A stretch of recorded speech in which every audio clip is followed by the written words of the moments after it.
eu leio Tiago capítulo 1, nós vamos ler a partir do versículo 18, Tiago 1, 18, até o versículo 21 a princípio. A minha versão é a Nova Almeida atualizada, diz assim a palavra do Senhor: pois segundo o seu querer, Ele nos gerou pela palavra da verdade, para que fôssemos como que primícias das suas criaturas. Vocês sabem estas coisas, meus amados irmãos. Cada um esteja pronto para ouvir, mas seja tardio para falar e tardio para ficar irado. Porque a ira humana não produz a justiça de Deus. Portanto, deixando toda a impureza e acúmulo de maldade, acolham com mansidão a palavra implantada em vocês, a qual é poderosa para salvá-los. Eis a tua palavra, Senhor, fala conosco, mediante a exposição da tua palavra, no nome de Jesus. Amém. Amém. Ao longo das últimas semanas, temos pensado nesse tema de crescimento espiritual, de maturação na fé, de desenvolvimento na caminhada cristã, como entendendo que este é o alvo da vida cristã. Uma vez que somos alcançados pelo Evangelho, nosso coração é transformado, a nossa vida é transformada, e a partir de então, iniciamos uma caminhada de vida transformada, dia após dia, de glória em glória, à semelhança de Cristo. Nós chamamos esse processo de santificação, ou de amadurecimento. E Tiago trata muito disso ao longo de toda a sua carta. Não sei se já deu para perceber, mas a carta de Tiago, ela é profundamente prática. Tiago não faz rodeios, Tiago vai direto ao ponto, mostrando que uma vida de fé verdadeira se mostra nos atos diários, se mostra no jeito de falar, no jeito de tratar o outro, se mostra no jeito que nós lidamos, inclusive, com as adversidades do nosso dia a dia. Já começamos pensando sobre isso, e ele vai dizer para nos alegrarmos pelas diversas provas que a nossa fé é submetida, entendendo que a provação da nossa fé expõe a nossa fé e também alinha, purifica a nossa fé.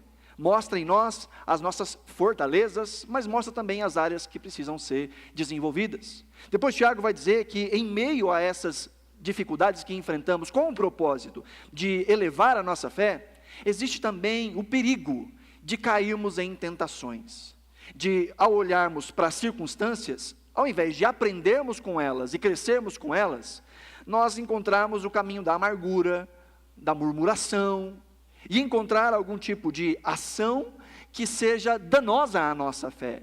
E ele vai dizer, o grande problema disso não está do lado de fora, o grande problema disso está do lado de dentro, porque nós caímos em tentações, porque essas tentações encontram eco em nosso próprio coração. Ele vai dizer, ninguém é tentado por Deus, ninguém é tentado por coisas que são necessariamente externas, cada um é tentado pelo seu próprio mau desejo. Aquilo que reverbera no nosso coração, Satanás conhece muito bem quais são as iscas para nos pegar, para nos agarrar, e então ele termina como nós meditamos na última semana no versículo 18, dizendo que ao invés de dizer que a tentação veio de Deus, ele diz, Deus não manda tentação para ninguém. O que Deus manda sobre todas as pessoas, diz o versículo 18, é que Ele nos dá, na verdade no versículo 17, toda a dádiva. Todo dom perfeito, isso sim vem do alto, isso sim vem do Pai das luzes, em quem não tem variação alguma, nem sombra de mudança.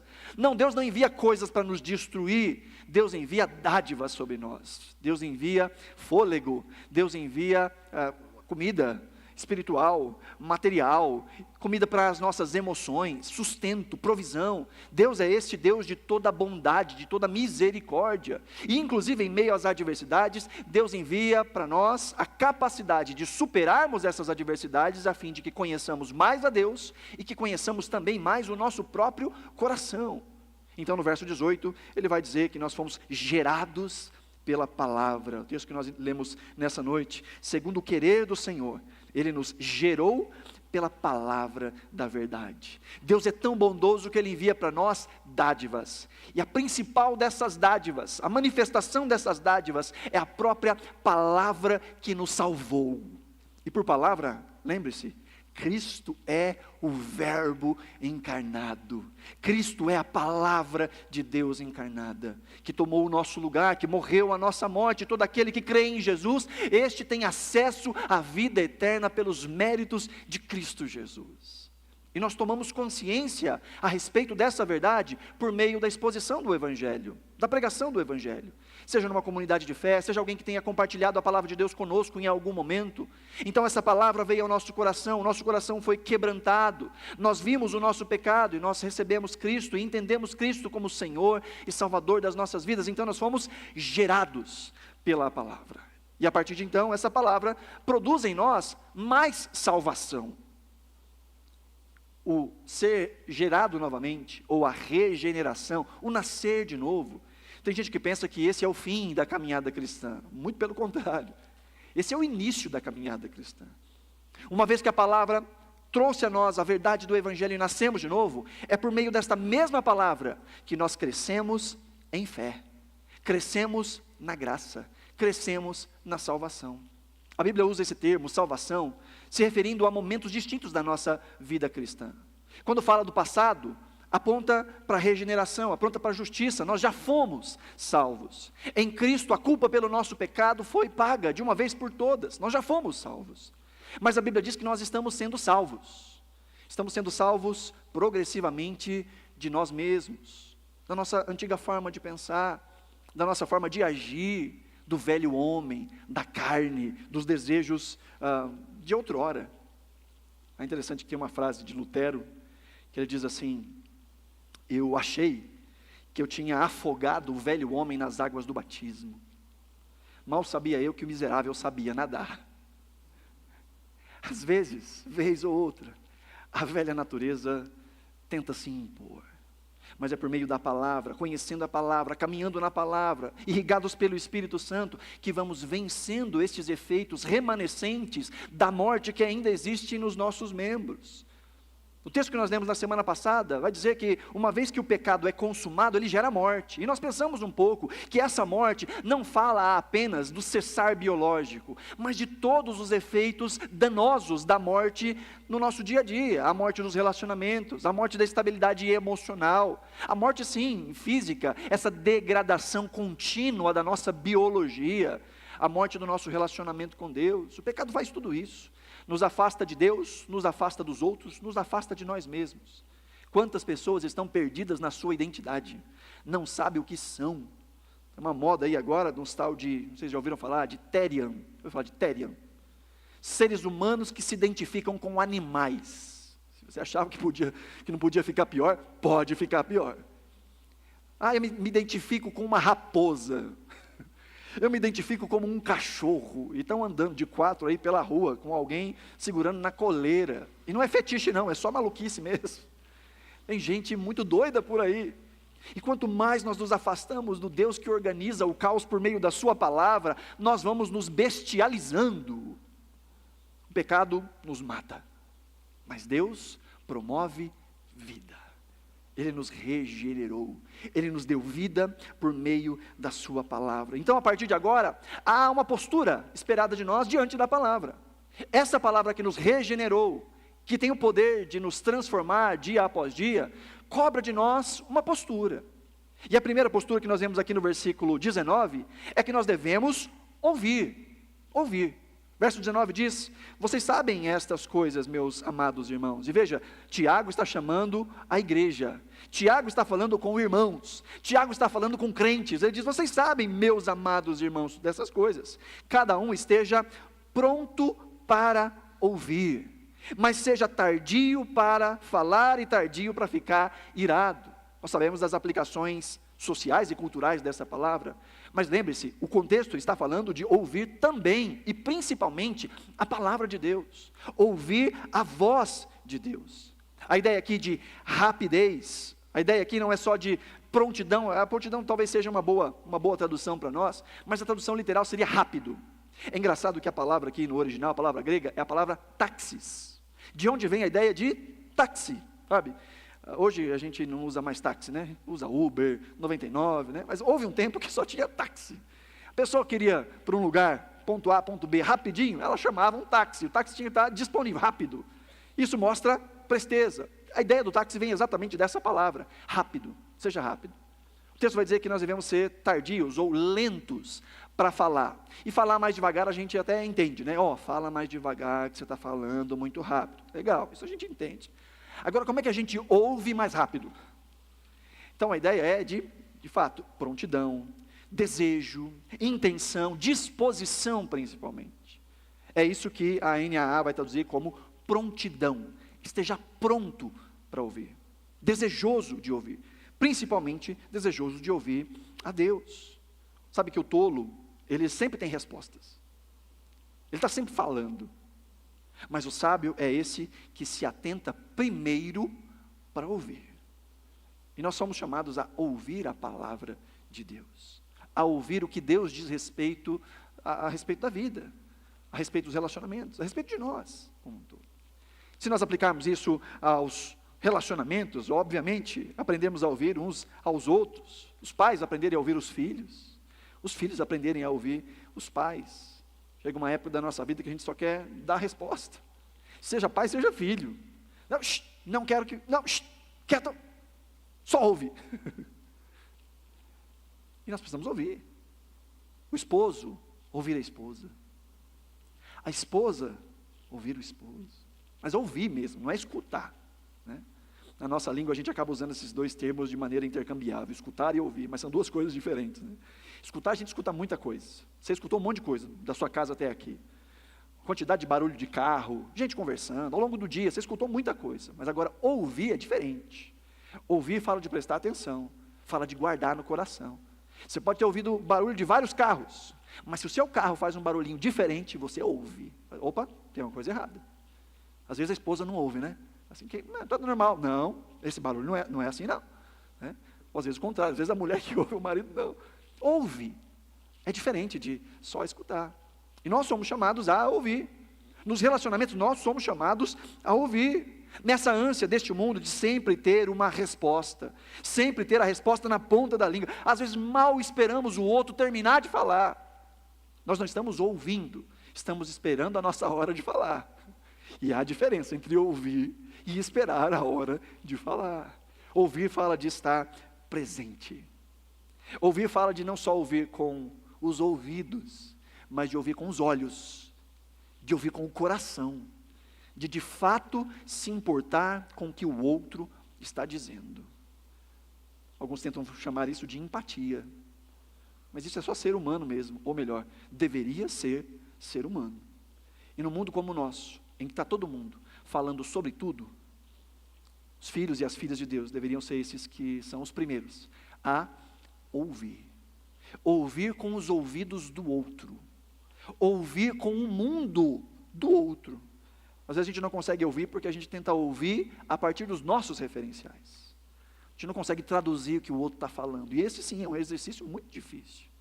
Sabe que ao longo da minha vida pastoral, tive que dar muitos conselhos. E um dos maiores exercícios, das maiores dificuldades no momento do aconselhamento pastoral é ouvir. Mas ouvir de fato. Porque às vezes o que a pessoa fala não é de fato o que tem que ser ouvido. Muitas foram as vezes de jovens chegarem até mim e perguntar: pastor, tal coisa é pecado? E eu preciso ouvir o que essa pessoa está dizendo. Por que é que essa pergunta está sendo feita? Qual é a intenção por trás dessa pergunta? Porque eu posso simplesmente dar uma resposta e dizer sim ou não. Mas às vezes essa é uma pergunta para afrontar os pais. Está vendo? O pastor disse que pode. E aí coloca a culpa em mim, pedindo algum tipo de autorização para fazer alguma coisa que já decidiu na cabeça. Pastor, tal coisa é pecado? Depende. Por que você está perguntando isso? Muitas vezes as nossas palavras mascaram as nossas reais palavras. E às vezes nós precisamos aprender a ouvir com os ouvidos do outro. A ouvir que, às vezes, certas palavras ditas estão recheadas de mágoa, de dor, de sofrimento. E às vezes somos atacados e atacamos de volta. Mas o Senhor nos ensina o caminho do abençoar, do andar a segunda milha, de alguma forma transpassar esse exercício de retaliação para tentar entender e escutar o coração do outro. E isso é muito difícil. Por isso que exige que nós sejamos dispostos. Não dá para ouvir sem vontade. Não dá para ouvir sem intenção. Porque nós precisamos vencer o nosso próprio coração a fim de ouvir o outro e principalmente de ouvir a Deus. Há muitos que vão para a Escritura, não para ouvir a Deus, mas para tentar validar as suas próprias ideias. E quando encontram na Escritura algo que seja contrário, fecham a Escritura. Diante da palavra, ao invés de serem confrontados e instruídos, fogem da palavra. Ou, por vezes, ouvem mensagens, pregações, ministrações que vão exatamente de encontro com algum pecado ou com um mau hábito. E o que a pessoa faz? Vou mudar de igreja, óbvio. Vou encontrar um lugar onde falam aquilo que eu quero ouvir. Precisamos aprender a ouvir. E ouvir a Deus custa. Ouvir a Deus custa. Depois o texto vai dizer que nós temos que ser tardios para falar. E isso aqui, com certeza, nós entendemos o quanto é profunda essa sabedoria. Há um escritor antigo chamado Zenon, que ele já dizia, né, que nós fomos dotados de 2 ouvidos e apenas uma boca, né, para a gente ouvir pelo menos 2 vezes mais do que a gente fala. Há um ditado rabínico que diz que Deus nos deu 2 ouvidos e uma boca, e que os nossos ouvidos estão sempre abertos, para a gente ouvir sempre.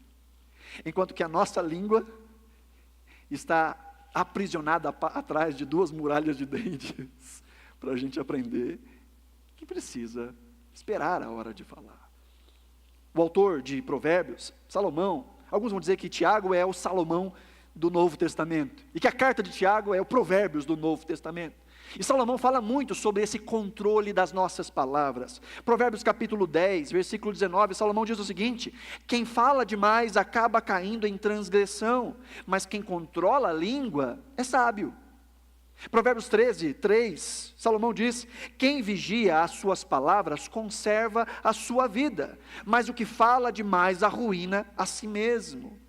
Provérbios 29, 20, você viu alguém que é precipitado no falar? Há mais esperança para um tolo do que para ele. E você sabe que tolo, em Provérbios, é o xingamento máximo. É o tempo todo o contraste entre o sábio e o tolo. Ele diz: já viu alguém que fala demais? Pois é, o tolo é melhor que ele. Você viu o negócio. E o meu preferido, Provérbios 17, 27. Quem controla as suas palavras possui conhecimento, e o sereno de espírito é inteligente. Até o insensato, quando se cala, é tido por sábio. Se ficar de boca fechada, passa por inteligente. Já ouviu aquela frase? É melhor que as pessoas achem que a gente é bobo com a boca fechada, do que a gente abrir a boca e elas terem certeza. Salomão, Tiago, estão dizendo: gente, a gente precisa ser mais lento para falar. E assim como é engraçada a primeira palavra, o rápido em ouvir, o táxi para ouvir, essa segunda palavra aqui, essa ideia de lentidão no falar, ela fala de uma disfunção intelectual. Tiago está falando de um tipo de pessoas que precisa se esforçar muito para entender outra pessoa. É isso que o Tiago está dizendo. Está dizendo que existem certas pessoas que têm muita dificuldade de entender, então tem que prestar muita atenção, muita atenção. O Tiago está falando, é assim que você tem que ser na hora de falar. Ter bastante esforço intencional para ser lento no falar. Essa ideia de algo que exige de nós esforço. Sabe que falar é um atributo comunicável de Deus. Deus é um Deus que fala. E Deus nos criou seres falantes. Glória a Deus por isso, né? Amém. E mais, nós, assim como Deus, criamos por meio das nossas palavras. Criamos histórias, criamos memórias, criamos sentimentos, criamos instrução, criamos feridas. Por meio das nossas palavras, construímos ou destruímos. Há uma frase famosa que diz: há poder em suas palavras, né? E é verdade, há mesmo. Mas às vezes as pessoas jogam isso para o lado místico, né? Há poder em suas palavras, do lado místico. Então você fala um negócio, no mundo espiritual as coisas acontecem. Peraí, há poder prático nas suas palavras. O marido que xinga a esposa, O pai que xinga o filho, que diz você nunca vai ser nada, você está criando barreiras, criando afastamento, criando dores. Da mesma forma, um elogio, uma palavra de bênção. Às vezes a pessoa está triste naquele dia, e só o fato de você chegar e dizer, poxa, que roupa bonita, a pessoa já dá uma animada, cria autoestima, cria apreciação. Quantas pessoas do nosso convívio seriam muito mais doces se nós usássemos as nossas palavras para criar bons relacionamentos. Bom, nós vamos falar bastante sobre palavras em um outro momento, que parece que esse era um grande problema dos irmãos aos quais Tiago está falando. Tiago fala aqui sobre ser tardio para falar, mais à frente, lá no versículo 26, ele vai dizer que a religião verdadeira está no controlar a língua. E lá no capítulo 3, ele vai gastar 12 versículos falando do poder da língua. Então esse assunto nós vamos revisitar mais uma vez. Há um salmo, Salmo 141, que eu acho que seria uma boa oração para todos nós. Salmo 141, verso 3, é um salmo de Davi em que ele diz, põe guarda a minha boca, vigia a porta dos meus lábios. Senhor, me ajuda a falar. Como Paulo vai dizer em outro momento, para nós evitarmos o uso torpe da nossa boca. Ao contrário, lá em Efésios, ele fala isso no capítulo 4, para que nós falemos apenas aquilo que edifica. E isso quando é necessário. Que às vezes é melhor o silêncio. E de novo, isso precisa de muita sabedoria e muito empenho. Por último, ele diz ainda neste versículo, sermos lentos para a ira. E óbvio, uma coisa leva a outra. Aquele que fala antes de ouvir, fica irado muitas vezes sem motivo. E produz a ira muitas vezes sem motivo. Existe ira justa. Deus se ira. Jesus se irou. E nós somos inclusive instruídos pela Escritura a nos irarmos. Mas irai-vos, mas não pequeis. Porque existe um jeito pecaminoso de se irar, mas existe um jeito justo de se irar. Diante das situações e do pecado nesse mundo, se a gente não se ira com o pecado nesse mundo, tem alguma coisa errada com a gente. Somos chamados a nos irar. Mas esta ira precisa ser refreada e temperada pela palavra de Deus que habita em nós. E o problema está aqui apresentado, essa ira que é resultante da precipitação. As nossas ações, os nossos julgamentos, as nossas sentenças irrefletidas, porque falamos antes de ouvir, pronunciamos e nos iramos antes de entender. Como eu disse, às vezes a gente não se coloca nos sapatos do outro, e a gente fica irado, bravo com o outro, sem entender o outro lado. E isso é muito natural, inclusive no meio das nossas brigas. Chega um ponto das nossas brigas que a gente nem sabe mais por que está brigando. E toda briga vai escalonando, não é? Sempre com juros e correção monetária. Ah, você é feio. Não, você que é horrível. Ah, você é o rascunho do capeta. E aí vai, cada vez pior. Cada vez pior. A gente nunca devolve na mesma moeda. Não, é sempre com juros e correção monetária. E às vezes a gente entra nessa por maus entendidos, que poderiam ter sido resolvidos com diálogo, conversa.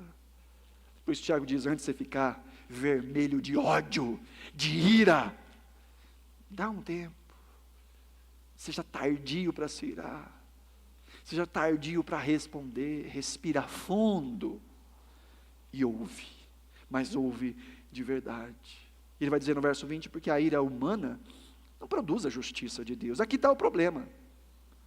A questão não é se irar, a questão é a ira humana que é irrefletida, a ira humana que toma a si mesmo como base, e os seus direitos, as suas vontades, e muitas vezes os seus egoísmos, a fim de se fazer aceito. Na maioria das vezes, queridos, as brigas escalonam, não para que a verdade seja estabelecida, mas só para que eu consiga provar para você que você está errado, ainda que eu esteja errado.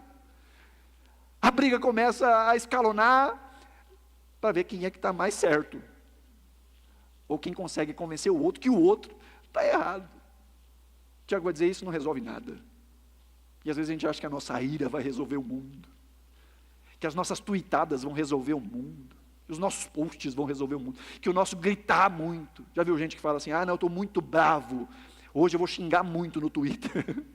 Como se a gente fosse resolver o mundo, falando. Sabe, tem um segredo muito precioso, que eu aprendi alguns anos atrás, que eu busco colocar em prática na minha vida, que é libertador. E o segredo é, nós não precisamos falar sobre tudo. Aprendi esse segredo, eu queria compartilhar.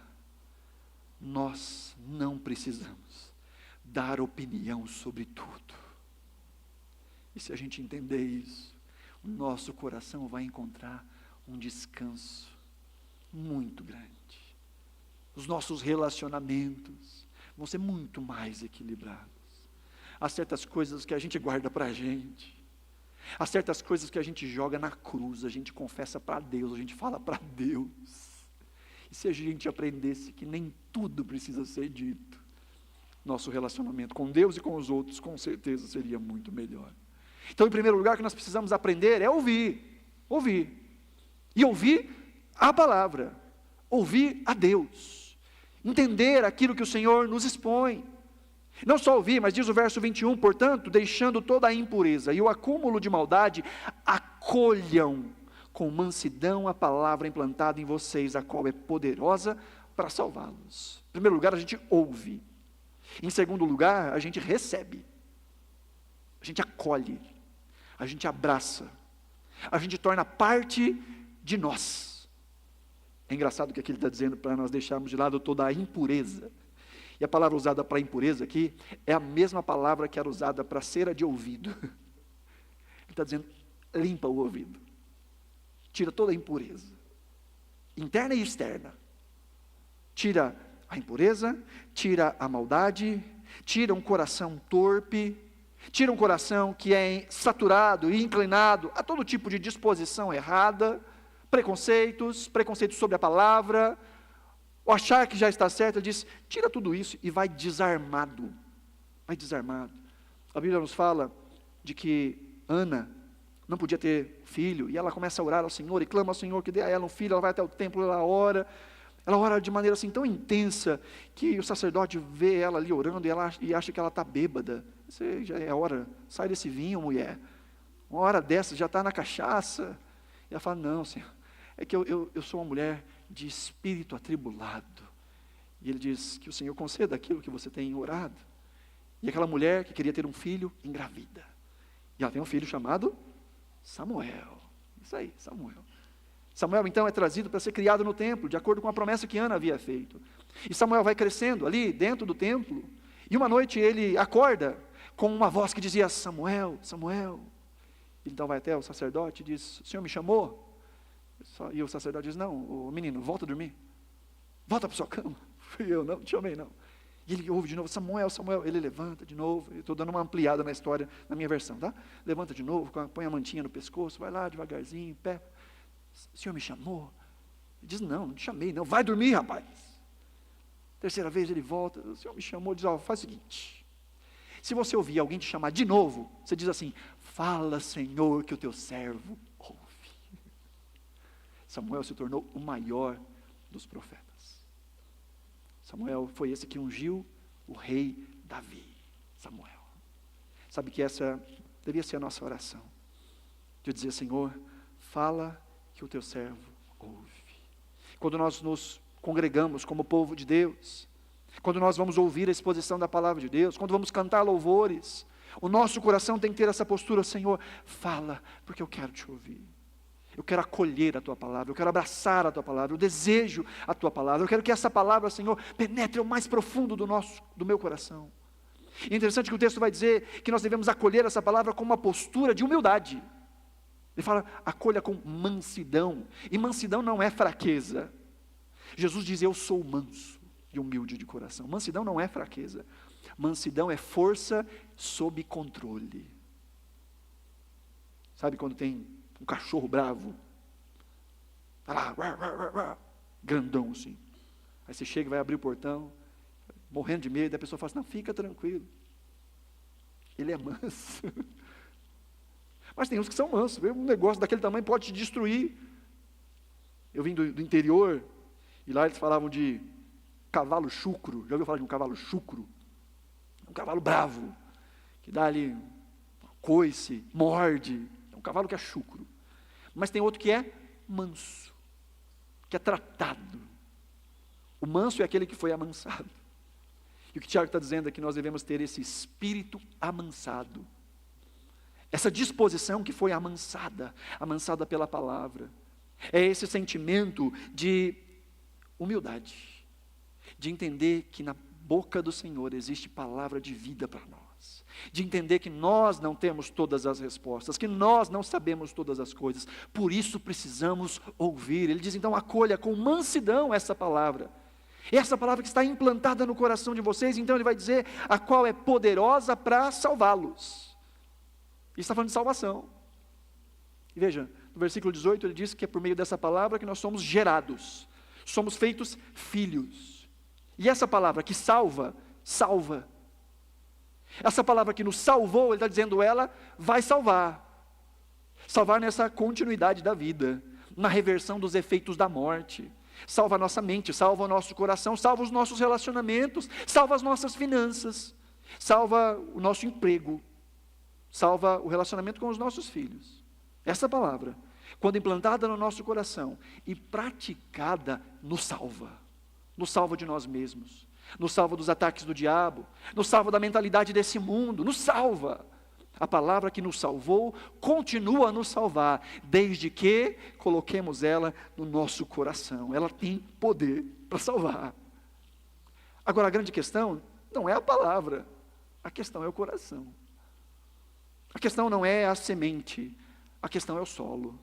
Jesus conta essa parábola, de que o semeador saiu a semear, ele jogou as suas sementes. Uma caiu à beira do caminho, solo duro. Outra caiu em meio às pedras, ali não tinha profundidade. Outra caiu em meio a espinhos, e ela foi sufocada, porque ali estava muito cheio. E uma outra caiu na terra fértil, na terra boa, e essa cresceu e produziu frutos, a 30, 60, 100 por um. A questão é o coração. E muitas vezes, a gente ouve em algumas comunidades de fé, já tive a oportunidade de pregar em alguns lugares, que aí você dá aquela empolgada, de repente você ouve um grito, fala Deus! Acho que o grande problema nas nossas vidas não é a falta de Deus falar. O grande problema é a gente não ouvir. Porque falando Deus está, o tempo todo, por meio de pessoas, por meio do nosso próprio coração, às vezes apontando caminhos que a gente sabe que não deveria ter feito, sabe que não deveria ter ido. Quando nós abrimos a palavra, quando nós lemos a palavra, quando nós ouvimos a exposição da palavra, Deus está falando. A questão é, nós estamos ouvindo, nós estamos acolhendo, nós estamos desejando a palavra de Deus em nossos corações. No final das contas, queridos, o problema não é a semente, o problema é o solo. Às vezes é duro, às vezes é raso, às vezes já está cheio de coisa, está povoado de pensamentos, de preocupações, e não há espaço para que a palavra cresça. O coração que acolhe a palavra é esse coração moldável, ensinável. É esse coração que busca profundidade na palavra, entendimento da palavra. Queridos, é muito bom nós estarmos aqui, domingo após domingo, é delicioso, é ótimo estarmos como comunidade de fé, mas só os nossos cultos de domingo à noite não trazem todos os nutrientes que nós precisamos para a nossa vida espiritual. Nosso culto público não substitui a nossa devoção diária em casa, só nós e Deus. Assim como a nossa devoção diária em casa, nós e Deus, não substitui o culto público. São dois aspectos, são duas áreas, duas formas de promover o mesmo crescimento, de maneiras diferentes e complementares.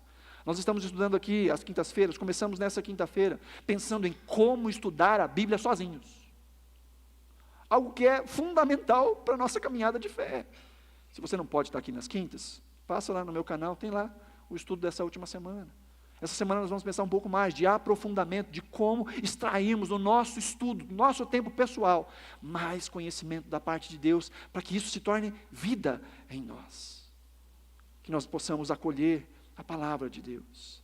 Mas uma palavra que é de fato ouvida, que é de fato acolhida, tem aí o terceiro ponto, que ela é praticada.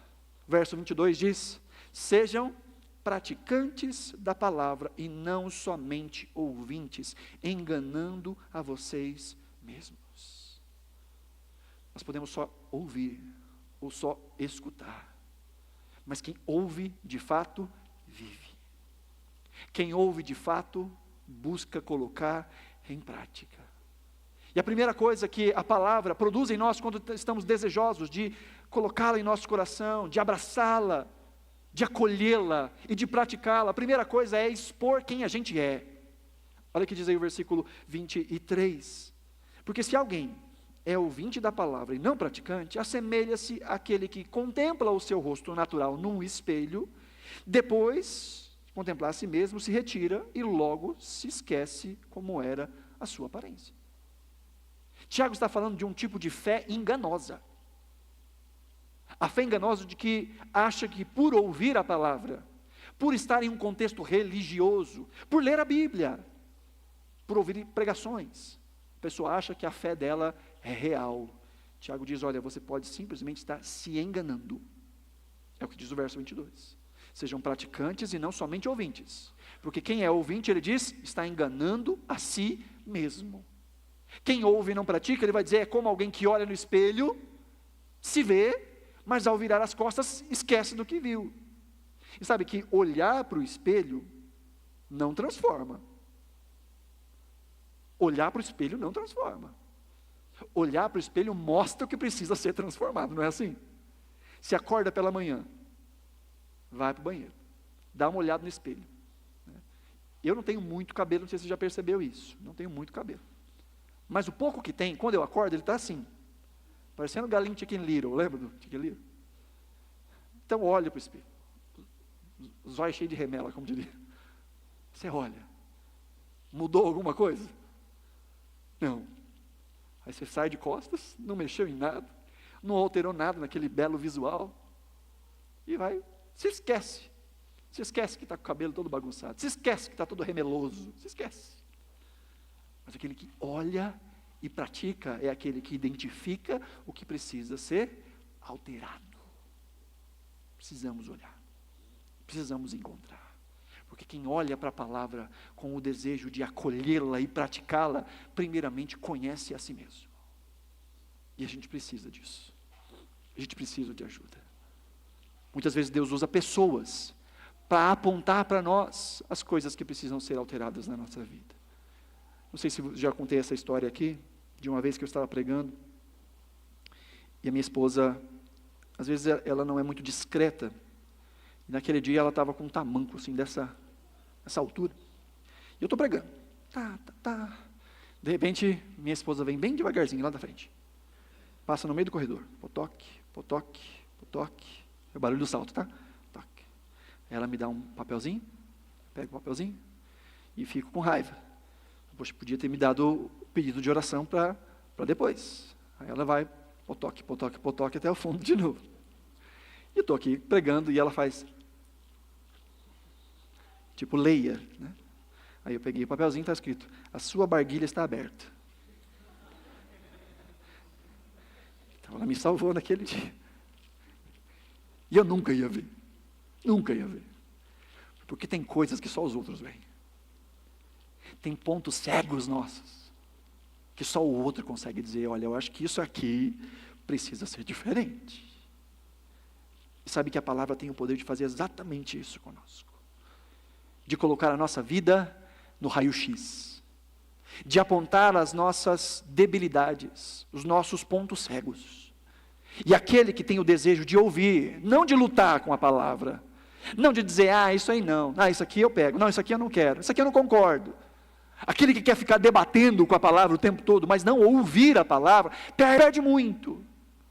mas aquele que tem o desejo de acolher a palavra, de olhar para a palavra, de olhar para si mesmo, vai conhecer a si mesmo, e não vai ter esta fé enganosa, ao contrário, vai ter uma fé que é abençoada. Olha o verso 25, mas aquele que atenta, presta atenção para os verbos, aquele que atenta bem para a lei perfeita, a lei da liberdade, e nela persevera, não sendo um ouvinte que logo esquece, mas um operoso praticante, esse será bem-aventurado no que realizar. Quais são as características aqui mostradas sobre a palavra? Primeiro, ela é perfeita. Ela é perfeita. Os nossos julgamentos são imperfeitos. Quantas vezes você já achou que estava certo e no final estava errado? Só eu? E luta, e fala, e defende. Antigamente isso era um pouco mais fácil de fazer. Hoje a gente tem 11 línguas, né? Uma na boca e 5 em cada mão. Então hoje a gente fala pelas mãos. E tem um ditado no mundo internetico que diz que o print é eterno, né? O print é eterno. E às vezes a gente fala umas coisas, sabe? Depois a gente fala, meu Deus, o que eu fiz? Mas já está lá. Já está lá.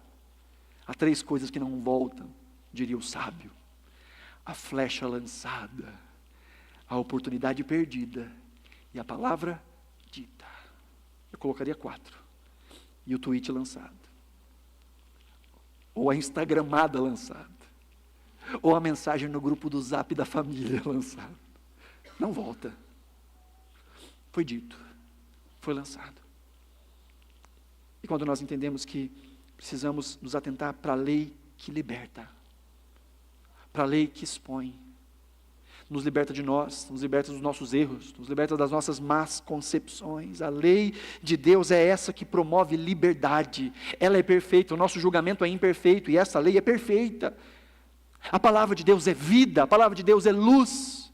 Há caminhos que para o homem parecem caminhos de paz, mas no final são caminhos de morte. Quantas vezes nós entramos em caminhos dizendo, vai dar bom, e no final dá ruim.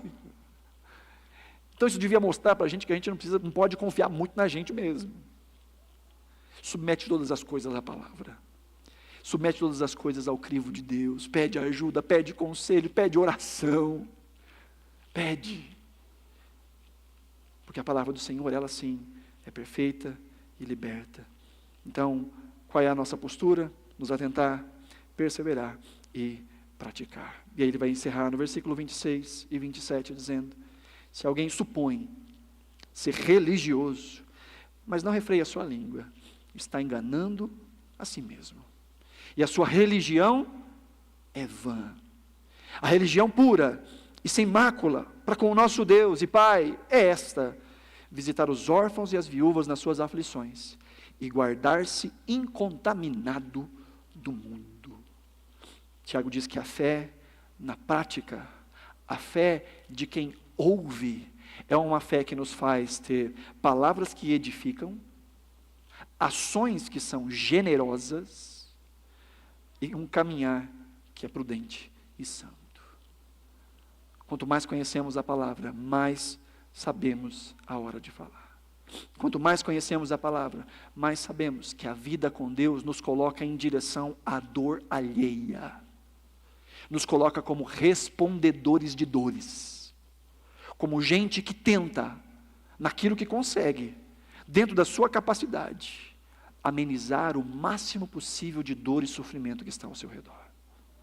Aquele que entende que existem pessoas que carecem de auxílio, de consolo, às vezes de ajuda material, às vezes de conselhos, às vezes de abraço, às vezes de uma palavra, às vezes de um ouvido. E aquele que de fato pratica a palavra de Deus, não só tem uma boa relação com Deus, mas busca ser resposta de oração neste mundo. E porque ouve a Deus, tem um caminhar que é prudente e que é santo. Um caminhar que busca não ser contaminado pelos valores deste mundo. Amém, queridos? Que a palavra de Deus, de fato, nos instrua. E que ela possa domar o nosso coração, a fim de que vivamos longe do pecado. Conta essa história de que D.L. Moody, grande comentarista bíblico, escreveu na capa da Bíblia dele. Escreveu assim: ou esse livro te afasta do pecado, ou o pecado vai te afastar desse livro. E quanto mais nos aproximamos da palavra, mais o Senhor vai nos libertando dia após dia e nos transformando à imagem do seu Filho. Amém, queridos? Amém? Então nós fomos gerados pela palavra, somos chamados a ouvir a palavra, a acolhermos a palavra e a praticar a palavra. E isso se mostra numa vida coerente, de gente que segura a língua, abençoa os outros e caminha neste mundo de maneira santa e prudente. Tá vendo? Podia ser só isso a pregação, né? Falei um monte, era só falar isso, né? Que o Senhor nos abençoe, em nome de Jesus. Se você puder, coloque-se de pé, nós vamos orar. Tão lindo saber, queridos, que aquele que é a palavra habitou entre nós e vimos a sua glória, a glória como que do unigênito do Pai, cheio de graça, cheio de verdade. E a palavra de Deus, que é o próprio Cristo, se fez carne, viveu neste mundo, falou conosco, nos deu o exemplo, nos ensinou a vencer o pecado, e na cruz do Calvário se entregou pelos nossos pecados. E nessa noite nós estamos diante da mesa do Senhor, diante da lembrança de que essa palavra nos alcançou. E essa palavra nos fez filhos. E por meio dessa palavra, estamos sendo transformados de glória em glória, até aquele dia que encontraremos face a face o Deus que é a palavra. Feche os seus olhos onde você está.